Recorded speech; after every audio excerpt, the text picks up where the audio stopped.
potentially major scandal is unfolding after someone released thousands of emails and documents sent between prominent scientists of global warming debate.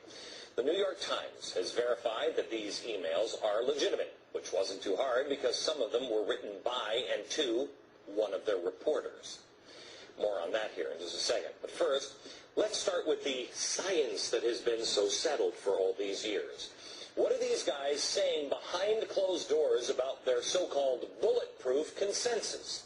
Well, Kevin Tentberth, he's a climatologist at the National Center for Atmospheric Research. He wrote, quote, "The fact is, we can't account for the lack of warming at the moment, and it's a travesty that we can't." Incorrect data, inadequate systems, yeah, travesty, pretty good word for it. How about Phil Jones, head of the Climatic Research Unit at the University of East Anglia?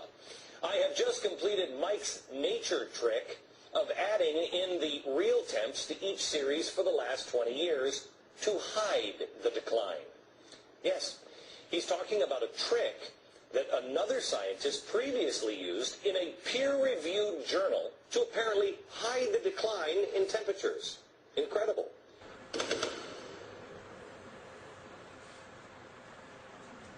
Hackers have tried to prove that global warming researchers are massaging the figures after stealing sensitive emails from one of the UK's leading climate research centres. The documents were then made available to the public from a Russian server. My friends, it is November 23rd, 2009. This is the most important video concerning man-made climate change that we've ever made. This is one of the most important video press releases that I have ever released. Last week, hackers broke into a university computer system in England. Well, for more details, let's now cross live to Igor Piskunov. Igor, how damaging then are these emails? Well, first of all, I'd like to say that this is a great amount of information which has just been released to the public in the internet, and this information has to be analyzed because, according to reports, there's more than 1,000 emails which reflect bits of discussions between various scientists throughout several years. And they released thousands of emails. We've now had a chance to read over these emails. It's in the Associated Press, it's in Reuters, the BBC is covering it. It is a huge international story now known as ClimateGate. And we've had a chance to go over these documents and only confirmed what we previously knew. Al Gore, 2 years ago, got caught claiming that carbon dioxide goes up and then temperatures go up. He actually flipped the graphs. Temperature goes up and then carbon dioxide goes up. Different universities, and some of the ones named in these emails, have been caught faking temperature readings from buoys and weather stations around the world. They always claim it's an accident. This chief United Nations scientist, Phil Jones, over the last 5 years has refused to release any of his data, though it's being used for the UN to call for this global climate tax and to ban big televisions and to put tax on beef and taxes on having more than one child, total control of our society, and they won't release the source data. And Begley Jr. is all about living green and cutting his carbon footprint. Does this change things at all, these emails? The star of Living with Ed joins me now. Ed Begley, welcome to the show. Good to see you, sir. Stuart, thanks for having me on. You heard this. There seems to be some discussion amongst the climate community that maybe the evidence isn't there. They're split, they're divided.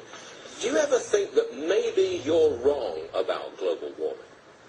I think the science is very clear in global warming. What these statements are, we'll go down the path and see what happens in peer-reviewed studies. Those are the key words here, Stuart.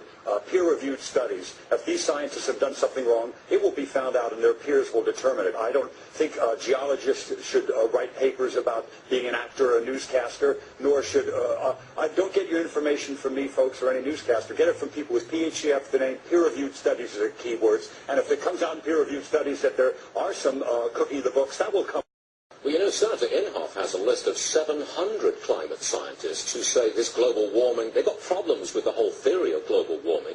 I put it to you. They're not 700 climate scientists. There's weathermen and other people in there. There are some climate scientists. The science is not in. It is in. No. Stuart, quit saying that. No, the debate is not over, sir. Peer-reviewed studies. Go to Science Magazine, folks, Nature Magazine. Go to somebody you trust, National Geographic. Don't get it from you or me. Don't get it from Rush Limbaugh or Glenn Beck. Scientists, people with PhD. Okay. Weathermen, not weathermen. Listen, science, climate.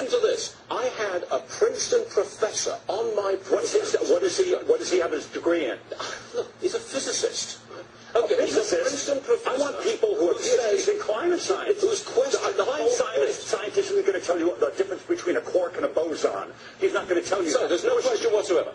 Absolutely no question in your mind. You can be skeptical. The debate is skeptical, over. but not denial. You guys, it's over. The debate is over. On global warming, the debate is very clear. It's out there in the scientific community. Read peer-reviewed studies. Peer-reviewed. That's all you need to do. Don't get it from you or me. You live the green life on a day-to-day basis, individually and personally. Fine. I've got no problem in that. But why do you have to impose it on me? Why do you have to impose 30 year on me? Let me explain what I'm talking about. If cap and trade goes through, I'm going to have a warning label on my house. There's going to be an there is an energy audit going on my house. Yes, sir. You should have an energy audit in your home to make it more efficient. Thanks for admitting it. Okay. I just had an energy audit in my home, and I reduced my bills by half. I am not allowed to buy incandescent light bulbs. When are you not allowed to buy them? What year are you not allowed to buy them? A couple of years in the future. What year in the future? Well, does it matter? The government's telling me I may not have incandescent lights. We can't have smoggy vehicles too. Well, it's funny that we were talking about the Copenhagen